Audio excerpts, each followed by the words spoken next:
Greetings. So glad to see all of you here today. We have a fascinating study. We are going to conclude our series on the 24 elders of the book of Revelation. However, before we do, we want to ask for the Lord's presence as we open His Word. So I invite you to bow your heads with me as we pray. Our Father and our God, what a joy it is to come into your presence once more with the only intention of hearing your voice speaking to us through the ministry of your Holy Spirit as you open your holy word to us. Father, we realize that human wisdom is insufficient to grasp the great things of your word. And that's why we need divine wisdom. We need divine help. And so we ask that you will come close to us through the ministry of the Spirit and the angels. And we thank you for your promise that you will be with us, because we ask it in Jesus' name. Amen. Isaiah chapters 24 through 27 are what some theologians have called the little apocalypse or the little book of Revelation in the Old Testament. The reason why some theologians have referred to these chapters as the little book of Revelation in the Old Testament is because these three chapters actually have a very close relationship with the last three chapters of the book of Revelation. Now, I'd like to begin by having us turn in our Bibles to Isaiah 24, and I would like to read verses 1 through 4. And immediately you're going to realize that this is describing the cataclysmic global events that will take place at the second coming of Jesus Christ. It says there in Isaiah 24 and verse 1, "Behold, the Lord makes the earth empty and makes it waste, distorts its surface, and scatters abroad its inhabitants.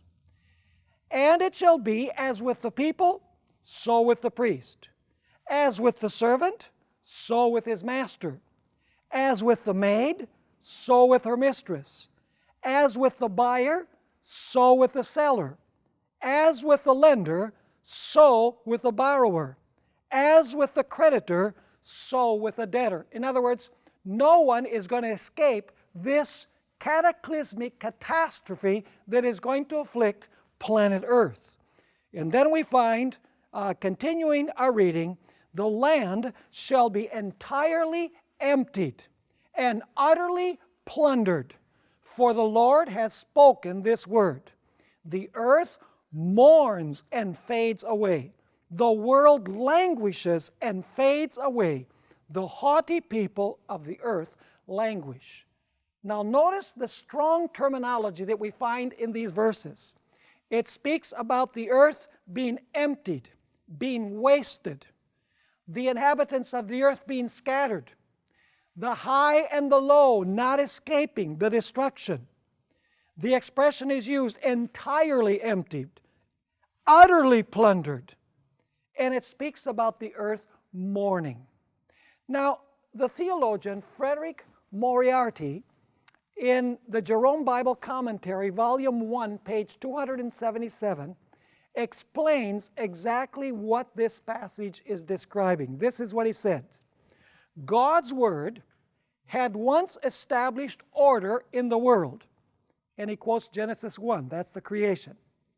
Then he says regarding this passage, the picture is that of a return to primeval chaos. In other words, it's a return to the condition of the earth before creation week. Now, I also like to read from Isaiah 24, verses 18 through 20, towards the end of the chapter. This description of this catastrophic, cataclysmic event is described with additional detail. It says in Isaiah 24, verses 18 through 20, "And it shall be that he who flees from the noise of the fear shall fall into the pit. And he who comes up from the midst of the pit shall be caught in the snare."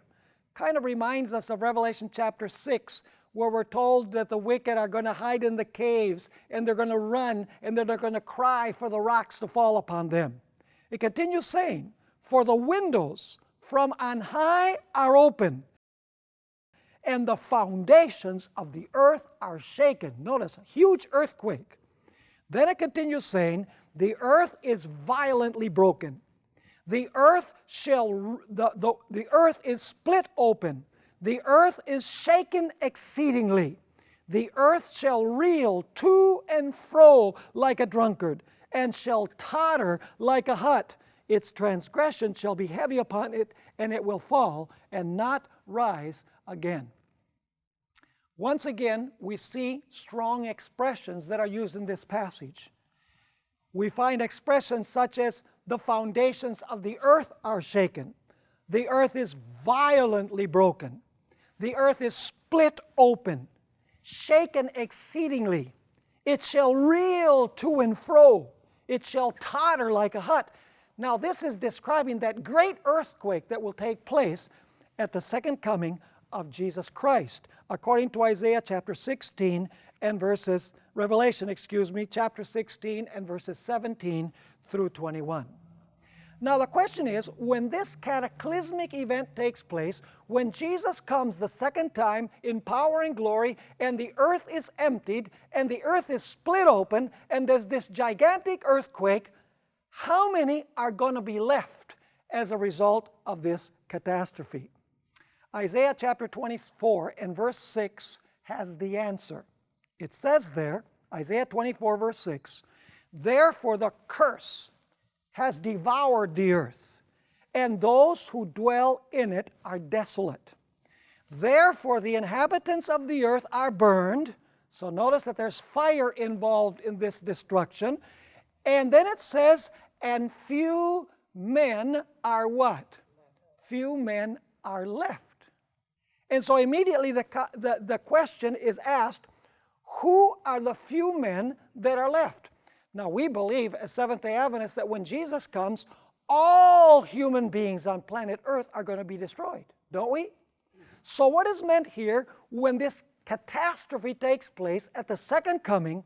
What is meant by the expression, few men are left? Who are those who are left? We have to return to the time before the flood and at the flood. Go with me to Genesis chapter 7 and verses 22 and 23. Genesis chapter 7 and verses 22 and 23. And for now, I want you to keep in the corner of your mind the word few. It says, few men are left when this disaster or catastrophe takes place at the second coming of Jesus Christ. Now, Genesis 7, 22 and 23 is speaking about the flood in Noah's day. And it says here in verse 22, speaking about God, so he destroyed all living things which were on the face of the ground, both man and cattle, creeping thing, and bird of the air. They were destroyed from the earth. Only Noah and those who were with him in the ark remained alive. Now you say, what relationship does this have with Isaiah 24 and verse 6? On the surface, it doesn't appear to have any relationship because in Isaiah 24 verse 6, the word left is used. Few men are left. And here in Genesis 7, 22 and 23, the word left is not used, but the word remained. It says, Noah and his family remained alive. However, the Hebrew word is identical in both verses. I want you to notice how this is translated in Genesis 7 and verse 23. This is in the English Standard Version, which is one of the more contemporary versions. It's a translation. It's not a paraphrase. It's not a dynamic translation. It's a translation, full-fledged. Notice how it translates Genesis 7 and verse 23. It says there, only Noah was left, and those who were with him in the ark. So who were left when the catastrophe of the worldwide flood came? Only Noah and his family were left or remained alive. Now, is the flood symbolic of events connected with the second coming of Christ? Yes, Because Jesus said, as it was in the days of Noah, so also will it be at the coming of the Son of Man. Are you with me? So the question is, in Isaiah 24 and verse 6, who are the few that are left? It is not wicked people, a small group of wicked people that are left. The few that are left are the what? Are the righteous who survive this catastrophe. Now, I want us to go to 1 Peter chapter 3 and verse 20. 1 Peter chapter 3 and verse 20. And do you remember the word few that I told you to keep in the corner of your mind? Now, notice that here Peter is speaking about the flood. And he's going to refer to the survivors with the same word. Notice 1 Peter chapter 3 in verse 20, speaking about the ark, it says, in which a few, that is, 8 persons, were brought safely through the water. So my question is, who are the few that are left when Jesus comes? They are the same idea as the few that were left at the time of the flood. In other words, the few that are left, according to Isaiah 24 and verse 6, are not the wicked, a small group of wicked people, but they represent what? The righteous who remain alive in the midst of this catastrophe. Now I want us to go back to Isaiah chapter 24, and we've noticed already that Isaiah 24 up till verse 20 is describing the cataclysmic events connected with the second coming, the catastrophe having to do with the second coming. We've noticed that there's going to be a small group of righteous people who will be left. Those are the few. But now I want you to notice something very interesting that's going to happen with the wicked. It says in Isaiah 24 and verse 21, listen carefully, this is at the second coming, it shall come to pass in that day, which day? He's been describing the second coming, right? It shall come to pass in that day that the Lord will punish on high the host of the exalted ones, and on the earth the kings of the earth. Now, do you notice that there are 2 groups that are punished here? The first group that are punished are the host of the exalted ones, and the other group are the kings of the earth. Now, I need to read this in a different translation because it comes through in a clearer way. In the Revised Standard Version, Isaiah 24 and verse 21 reads in this way, in that day, that is the day when this catastrophe takes place at the second coming, in that day the Lord will punish the powers in the heavens above and the kings on the earth below. I like that translation. 2 groups are going to be punished. The powers in the heavens above and the kings on the earth below. So there is a heavenly group that's going to be punished, and there is also an earthly group that is going to be punished. And you say, now, who would the heavenly group that is going to be punished in this passage? Who is it talking about? Let's go to Ephesians chapter 6 and verse 12. Ephesians chapter 6 and verse 12 identifies the group that is spoken of as the powers in the heavens. Ephesians 6 and verse 12. Here the Apostle Paul says, for we do not wrestle against flesh and blood. What does he mean by flesh and blood? He's talking about human beings, right?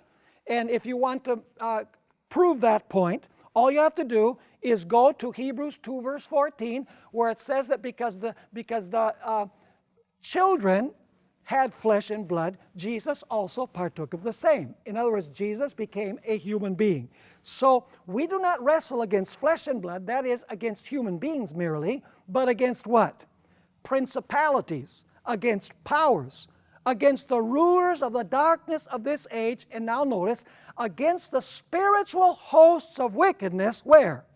In heavenly places. Now let me ask you, who are those hosts, those spiritual hosts in high places that we're struggling against?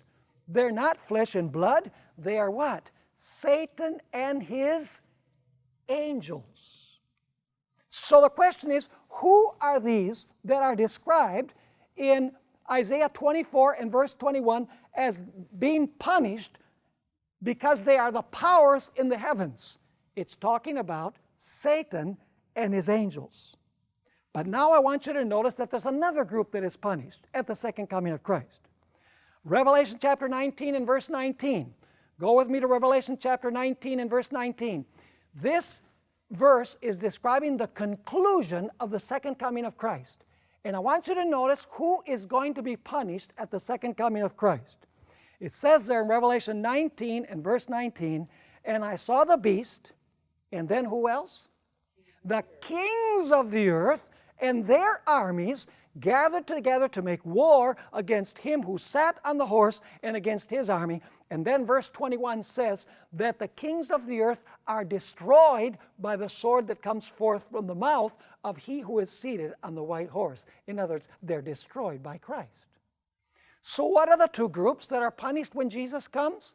The first group are Satan and his angels that are described in the book of Ephesians as spiritual hosts of wickedness in heavenly places. The other group are described as the kings of the earth. Now the question is, what is the punishment that is given to these exalted heavenly ones and these kings of the earth? We have to go to Isaiah 24 and verse 22, and for now we'll only read the first half of the verse. Notice what the punishment is. Remember, this is taking place at the second coming of Christ. There's this cataclysm, there's this catastrophe that is taking place, and there are few that are left, which are the righteous, the ones that survive this catastrophe, but then there are two groups that are going to be punished at the second coming. Now, notice Isaiah 24 and verse 22 for what the punishment is. It says there, they will be gathered together as prisoners are gathered in the pit and will be shut up in the prison. What is the punishment that takes place for the hosts on high and for the kings of the earth, the wicked? They are going to be what?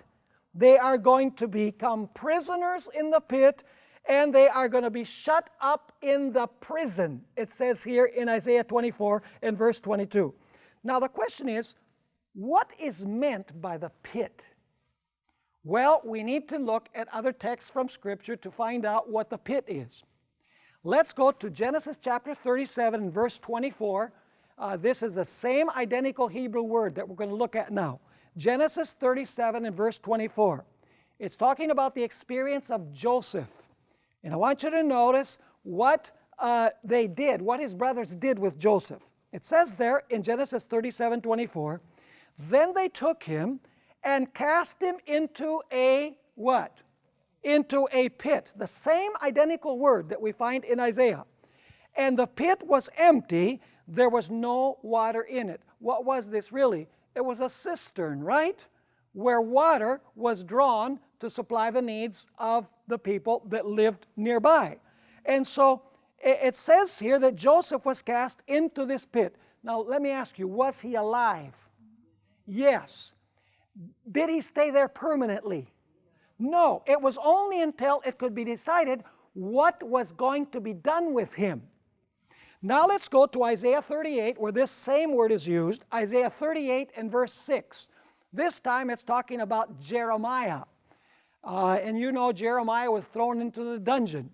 And that word dungeon is the same word that is used in Isaiah chapter 24. It says there in Jeremiah 38 and verse 6, so they took Jeremiah and cast him into the dungeon of Malchiah, the king's son, which was in the court of the prison.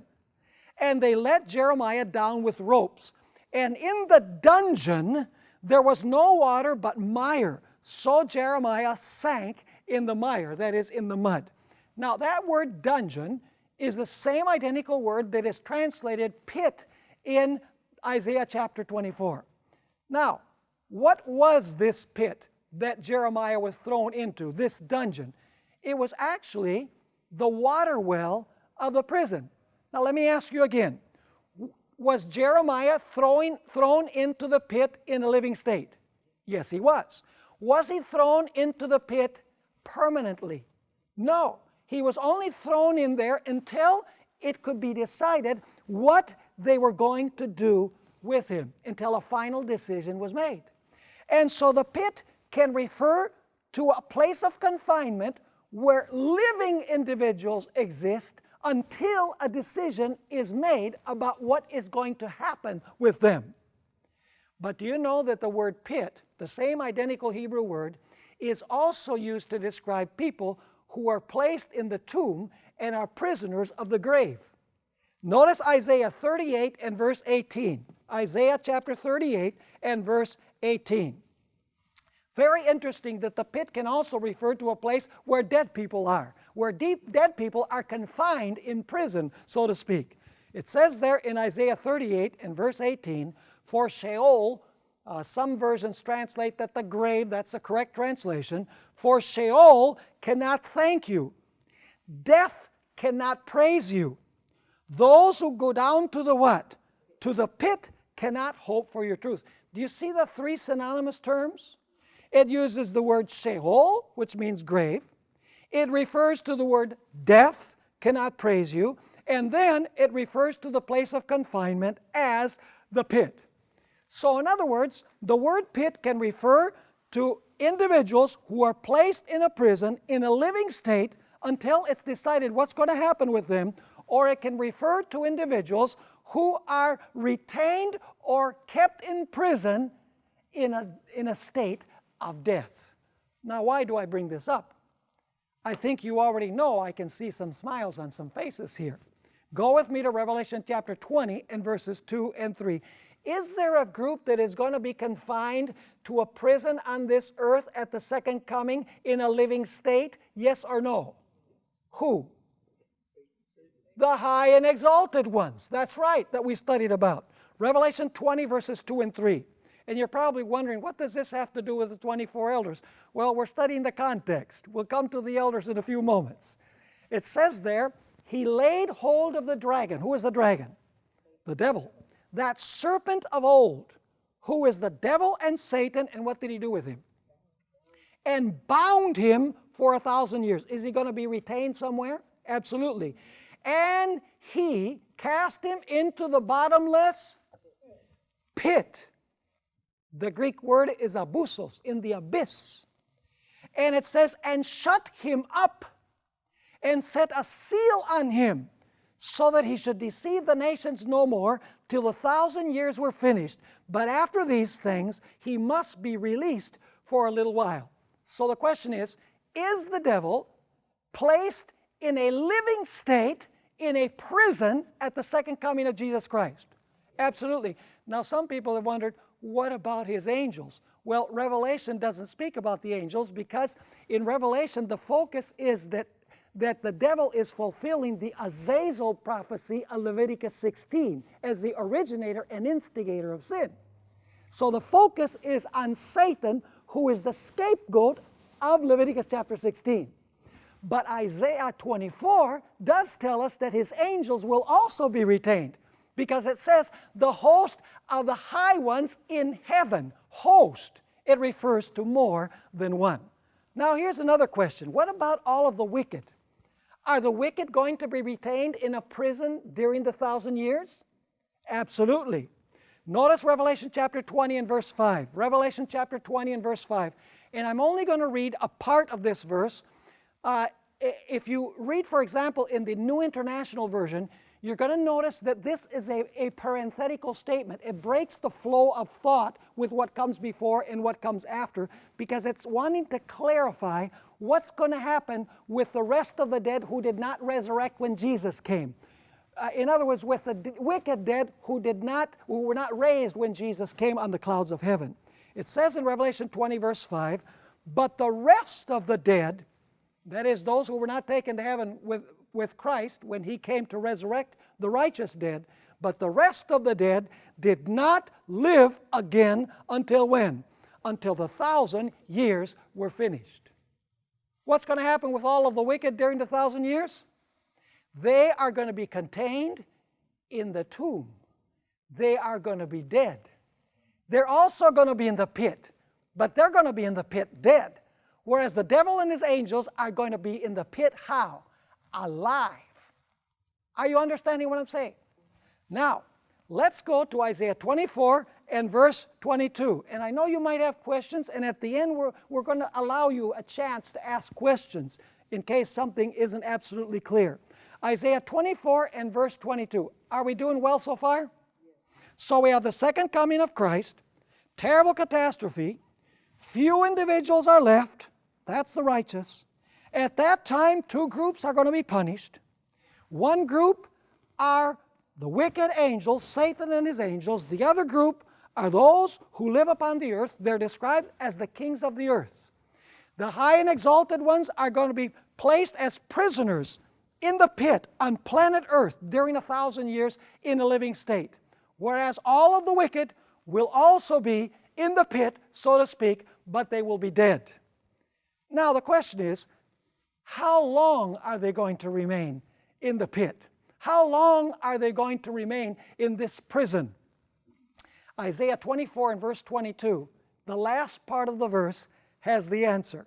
And I'm going to read the first part of the verse again so that we have the context. It says, they will be gathered together as prisoners are gathered in the pit and will be shut up in the prison. And now notice, after what? After many days, they will be what? Punished. Now, that's interesting. I thought we already read that they were punished once when Jesus came. Now it says, after many days, they will be punished. How many stages to the punishment of the exalted ones and the kings of the earth? How many stages? 2 stages. The first stage is when they're placed in the prison or in the pit. Many days go by, and then comes their final stage of punishment. Are you clear? Now the big question is, how long are the many days? I think you have the answer. Revelation chapter 20 tells us how long that period is. The many days are equivalent to how long? They are equivalent to 1,000 years. Incidentally, do you know that here we have proof for what is known as the year-day principle? Because in Isaiah it says many days, but that's interpreted in Revelation as 1,000 years. Days are equivalent to years. So as you compare these two passages, you have the year-day principle as you compare Isaiah 24 with Revelation chapter 20. Now let's talk about what happens at the end of the 1,000 years, after the many days, when they're shut up in prison. First of all, Revelation 21 and verse 2, if you go with me there, Revelation chapter 21 and verse 2, tells about the descent of the holy city. And then let me ask you, are the wicked going to resurrect after the 1,000 years? Yes, because we read in Revelation 20 verse 5 that the rest of the dead did not live again until the 1,000 years were finished. So are they going to resurrect at the end of the 1,000 years? Of course they are. Now I want you to notice Revelation 21 verse 12, the New Jerusalem descends. It says, then I, John, saw the holy city, New Jerusalem, coming out of heaven from God, prepared as a bride adorned for her husband. So the holy city comes down. And I want you to notice something very interesting about the holy city. Notice Isaiah chapter 24 and verse 23. Isaiah chapter 24 and verse 23. Keep one finger in Isaiah 24 and keep another finger in Revelation, because we're going to go back and forth. Isaiah 24 and verse 23 says something very interesting about the sun and the moon. It says there, then the moon will be disgraced. This is after the many days, according to the context. Then the moon will be disgraced, and the sun ashamed. For the Lord of hosts will what? Will reign on Mount Zion and in Jerusalem, and before his elders gloriously. Now what I want you to notice here is what's going to happen with the sun and the moon when the holy city descends. It says that the moon will be disgraced and the sun will be ashamed. Now you say, is there any relationship between this text and the book of Revelation? Absolutely. I want you to see that Revelation amplifies Isaiah 24. Notice Revelation chapter 21 and verse 23. Revelation 21 and verse 23. It's speaking about the New Jerusalem. And it says, the city had what? no need of what else? Of what? Of the sun or the moon to shine in it. For the glory of God illuminated it. The Lamb is its light. Now, let me ask you, is there going to be sun and moon in the new earth? Of course, because there's going to be months. We're going to eat from the tree of life from new moon to new moon, and the month is determined by the new moon. Now, if there's months, are there going to be weeks and days? Of course, because we're going to keep the seventh-day Sabbath, according to Isaiah chapter 66. And so, I want you to notice that there is going to be sun and there is going to be moon. And so people say, but wait a minute, this must mean that there is not going to be any weekly or monthly cycle, because it says there's not going to be any sun or moon. That's not what the text says. The text, if we read it carefully, says the city had no need. We have to read carefully. Had no need of sun or the moon to shine in it. Let me give you an illustration. Let's supposing that it's high noon, July, in Fresno. You know what the sun shines like here, right?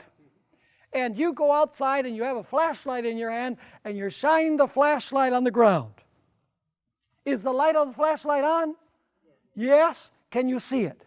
No. Why? Because the brightness of the sun outshines the brightness of the flashlight. There will be sun and moon, but the glory in the city will be so great that it's like the sun and the moon are not there. That's why Isaiah says, the moon will be disgraced, and the sun ashamed, for the Lord of hosts will reign on Mount Zion, and in Jerusalem, and before his elders gloriously. Now, we still have to talk about what's going to happen with the kings of the earth and with Satan and his angels after the 1,000 years. We're told that after the 1,000 years, after the many days, they are going to be punished. Now, let's notice Revelation chapter 20, verses 7 through 9, to see if there's going to be a punishment of both groups. If the final punishment is after the 1,000 years. Revelation 20, verses 7 through 9. Now, when the 1,000 years have expired, is that the many days, yes or no? When the 1,000 years have expired, Satan will be released from his prison. Oh, okay, so he must have been in prison during the many days, right? Satan will be released from his prison, and he will go out to deceive what? The nations. Have the nations been released from the grave as well? Absolutely. Which are in the four corners of the earth, Gog and Magog, to gather them together to battle, whose number is as the sand of the sea.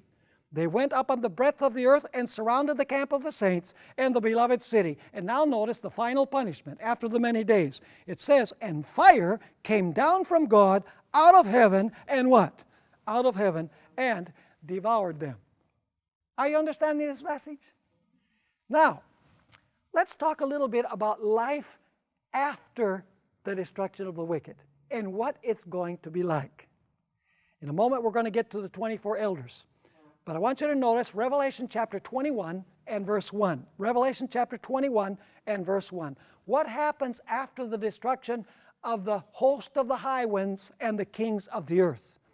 Now I saw a new heavens and a new earth. For the first heaven and the first earth had passed away.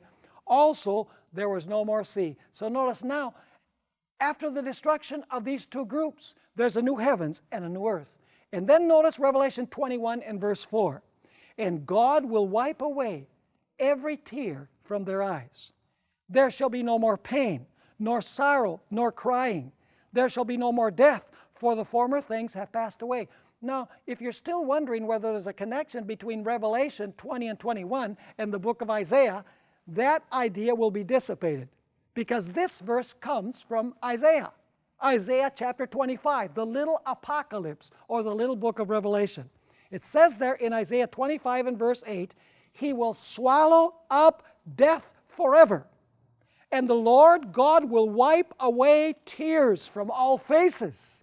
The rebuke of His people He will take away from all the earth, for the Lord has spoken.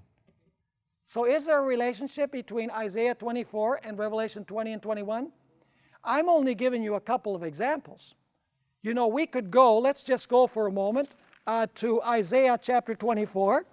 And I want you to notice let's go to chapter 27, and let's read verse 1.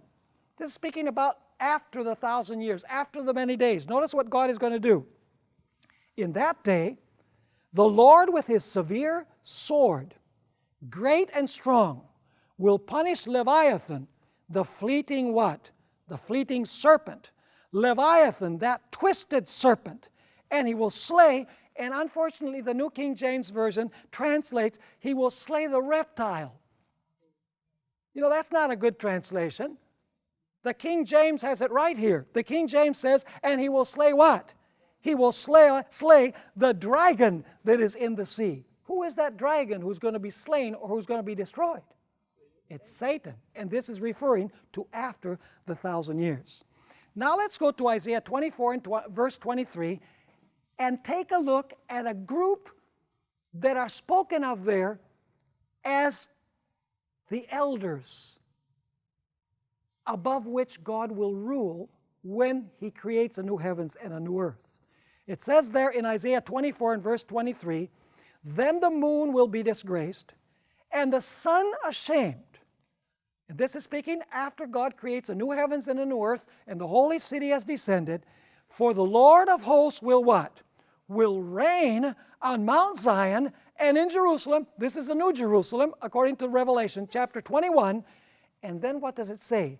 And before his what? Before his elders gloriously. Who is God going to rule according to this?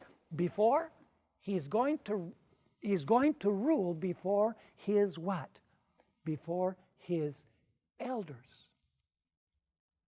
Now it's interesting that when everything is done and finished, God is going to rule over his elders, the heavenly council, in the same way that he did from the very beginning when Lucifer sinned, in the days of Job, in the experience in 1 Chronicles, and successively throughout the history of the world. You see, God governs the universe through representatives from every planet in the universe. Now somebody might say, well, Pastor Bohr, are the 24 elders really just 24 worlds? The answer is no. We're dealing here with a symbolic number. Just like in Revelation, you find numbers that are symbolic. Let me read you a statement from Review and Herald, September 25, 1900, where Ellen White describes the number of worlds in God's universe. She says this: God has worlds upon worlds that are obedient to his law. These worlds are conducted with reference to the glory of the Creator. As the inhabitants of these worlds see the great price that has been paid to ransom man, they are filled with amazement. With the intense interest, they watch the controversy between Christ and Satan. And as this controversy progresses and the glory of God shines brighter and brighter, they give praise to God. God has what? Worlds upon worlds that are obedient to his law. Now, I'd like to read you a statement that we find in the book Counsels to the Church, pages 240 and 241. Do you know that the organizational system that the church has on earth is really a reflection of the organizational system that God has in heaven? So if you see how the church is organized on earth, you will have a general idea about how God operates the universe. Now, notice this very interesting passage. Ellen White states, the church of God below is one with the church above. Believers on the earth and the beings in heaven who have never fallen constitute one church. Every heavenly intelligence is interested in the assemblies of the saints who on earth meet to worship God. In the inner court of heaven, they listen to the testimony of the witnesses for Christ in the outer court on earth. And the praise and thanksgiving from the worshipers below is taken up in heavenly anthem, and praise and rejoicing sound through the heavenly courts because Christ has not died in vain for the fallen sons of Adam. While angels drink from the fountainhead, the saints on earth drink of the pure streams flowing from the throne, the streams that make glad the city of God. Let me ask you, was the earthly sanctuary a reflection of the heavenly sanctuary? Was the earthly priesthood illustrative of the priesthood of Christ? Were the ceremonies of the sanctuary illustrative of the ceremonies that Jesus was to carry on in heaven? Absolutely. Was the earthly city of Jerusalem an earthly copy of the heavenly Jerusalem? We could get into that. Absolutely. So in other words, God's organizational system on earth is actually a reflection or a copy of how God in heaven operates the universe. Now let me ask you, does God have different ranks of beings in heaven? Yes. There are Michael, the archangel, who is Christ, cherubim, seraphim, what Ellen White calls tall commanding angels, strong angels, highest angels. In other words, there are different ranks and orders of being in heaven, each in the chain of command. Notice Colossians chapter 1 and verse 16. Colossians chapter 1 and verse 16. There are several categories of leadership that are mentioned here. Colossians 1 and verse 16. Speaking about Christ, who was the creator of all, it says, "For by him all things were created, that are in heaven and that are on earth, visible and invisible." And now notice the categories. Whether thrones or what? Or dominions or what? Or principalities or powers. Now somebody might be saying, well, Pastor Bohr, this is probably talking about the wicked thrones and dominions and principalities or powers. Not so. Notice Desire of Ages, page 834. When Christ ascends to heaven and enters through the gates into the city to go into the holy place, where all heaven is waiting for his arrival, we find this statement: "With joy unutterable, rulers and principalities and powers acknowledge the supremacy of the Prince of Life." And so does God have different ranks of beings in heaven? He most certainly does. Incidentally, do you know that the devil also has copied the same ranks in his organizational system? You say, how do you know that? Well, go with me to Ephesians chapter 6 and verse 12. Ephesians chapter 6 and verse 12. We find once again these same words, but they're applied to the wicked leaders of the hosts of spiritual darkness here on earth, the devil and his angels. It says in Ephesians 6 verse 12, "For we do not wrestle against flesh and blood, but against principalities and powers, against the rulers of the darkness of this age, against spiritual hosts of wickedness in the heavenly places." Notice again, principalities, powers, and what? And rulers. Notice also Colossians chapter 2 and verse 15. Colossians chapter 2 and verse 15, two of these names are used to describe those who are in the ranks of Satan. Colossians 2 and verse 15.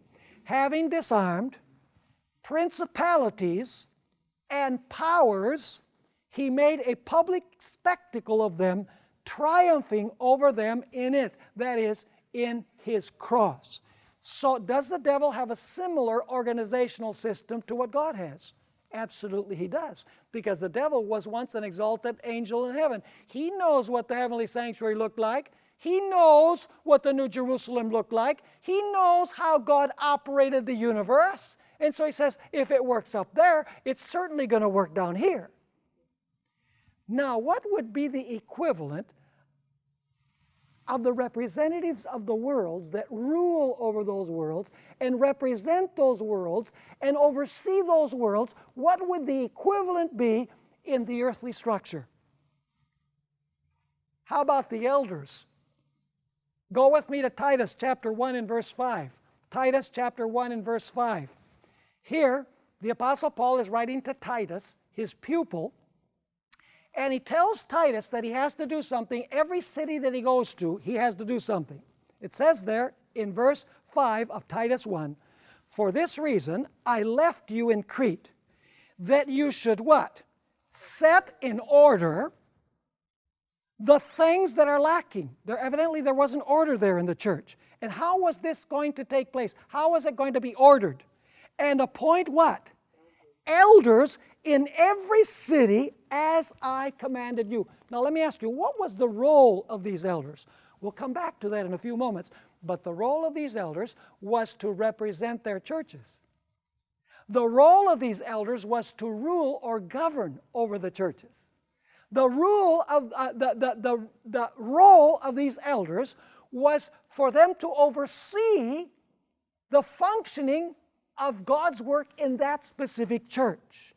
Now, let me go for a moment, before we go and prove this from the New Testament, I want to go to the Old Testament, to Numbers 11, verses 16 and 17, where it speaks about the 70 elders. Have you ever heard of the 70 elders that Moses established?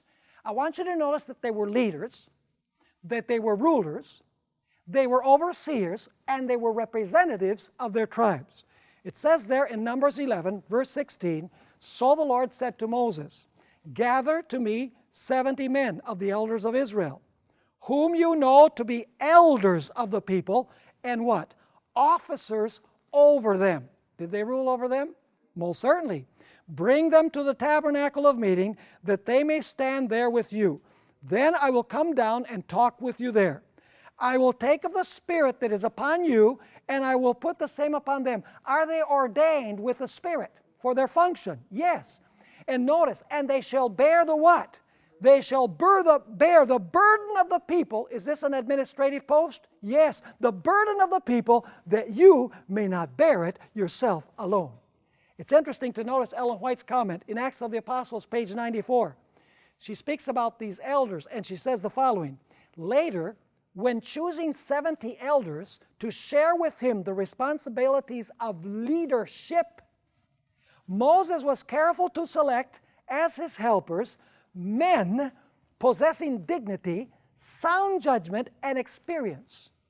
In his charge to these elders, listen carefully, at the time of their ordination, were they ordained, the 70 elders? Absolutely. Did they receive the Spirit? We already read it.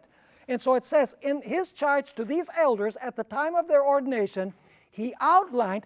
Now, does that pattern back there also apply to the organizational structure of the church? She says, in his charge to these elders at the time of their ordination, he outlined some of the qualifications that fit a man to be a wise ruler in the church. Are you with me? Now let's go to 1 Timothy chapter 5 and verse 17.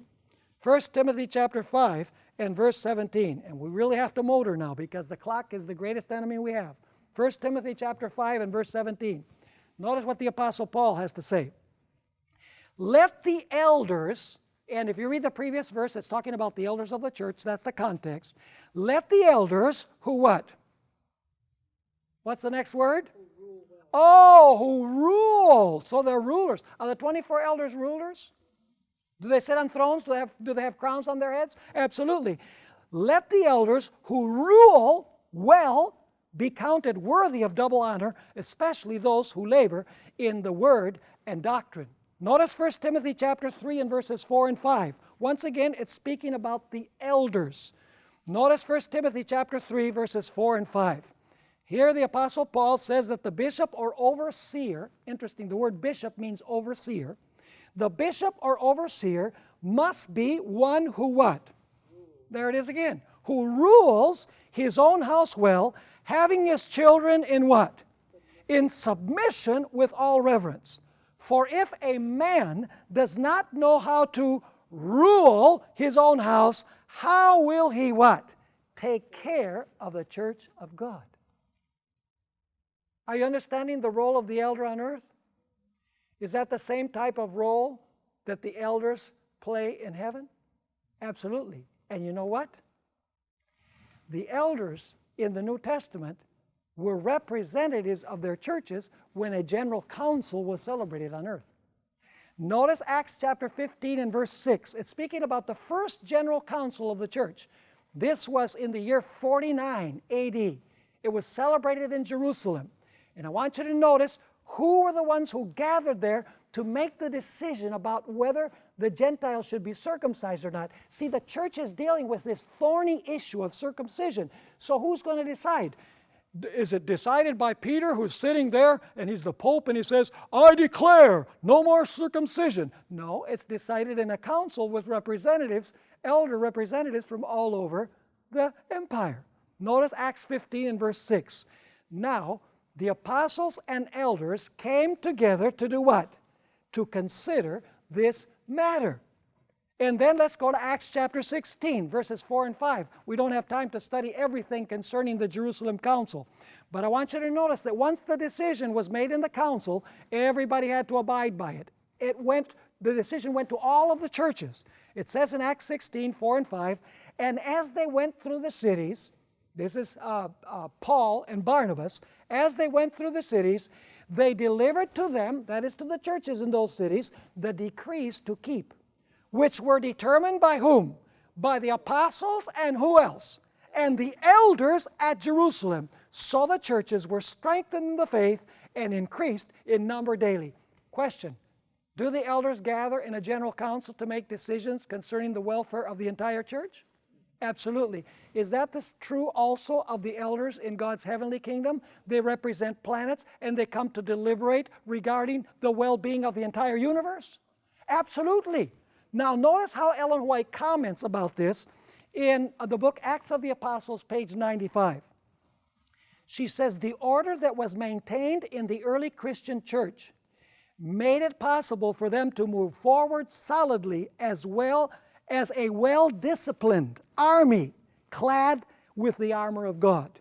The companies of believers, though scattered over a large territory, were all members of one body. All moved in concert and in harmony with one another.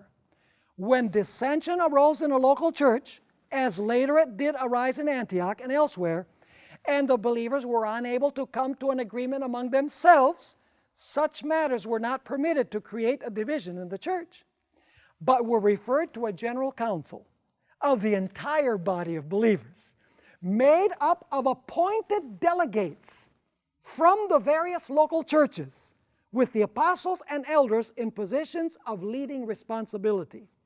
Thus, the efforts of Satan to attack the church in isolated places were met by concerted action on the part of all, and the plans of the enemy to disrupt and destroy were thwarted. Are you catching a picture? So what is the role of the 24 elders? Remember, it's a symbolic number. What is the role of the representatives of the worlds? They rule over those worlds. They oversee those worlds. They represent those worlds before the heavenly council. Do you remember that we noticed when Lucifer sinned, what did God do? God could have sat on his throne and he could have said, oh, this individual has violated my law, he's rebellious, throw him out. But according to the spirit of prophecy, God gathered the heavenly council. And he said, okay, folks, this is what we have. This is the problem that has come up in the universe. Now, what do you suppose we're supposed to do? The spirit of prophecy tells us that the heavenly council said to God, expel him from heaven. Interesting. That God cares what his creatures, how his creatures see him. In other words, God runs a representative style of government. Interesting. God is a God of democracy. Now, could God do it all by himself if he wanted to? Of course he could. But God cares to involve all of the beings in his entire universe and has delegated the responsibility to represent in the heavenly council every planet in his vast universe when decisions are made that affect not only a local situation, but that affect the entirety of the universe. Let me ask you, would the rebellion of Satan in heaven cause turmoil for all of the universe? Or was it just a localized problem in the presence of God?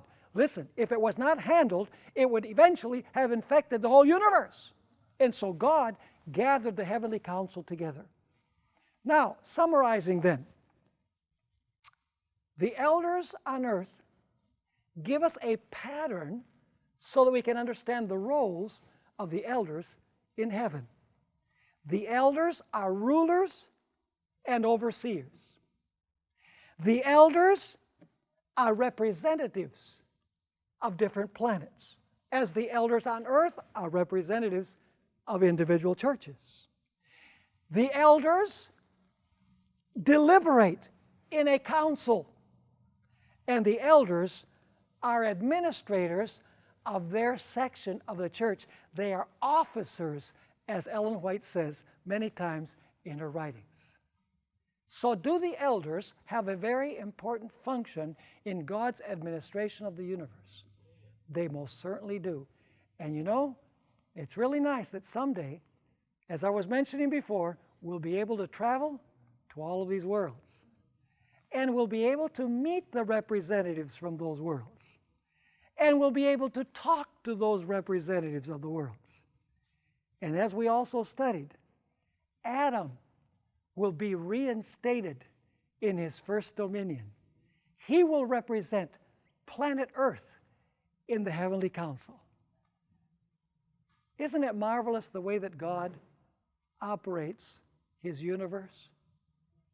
You know, God could do it all himself, but God gives different gifts in the church to make sure that the church functions in perfect harmony and in perfect unity. What a wonderful and marvelous God we have. And so, in conclusion, the 24 elders are powerful, strong, the highest of angels that have been placed in different worlds to oversee and rule those worlds and represent those worlds before the heavenly council. And someday we will have the privilege of meeting them, and will become acquainted with them, and will be able to ask them undoubtedly many questions about history and how it transpired and how God was vindicated before all of the beings of his universe. What a wonderful and marvelous God we have. Let's make sure that we don't miss the boat and that we are there.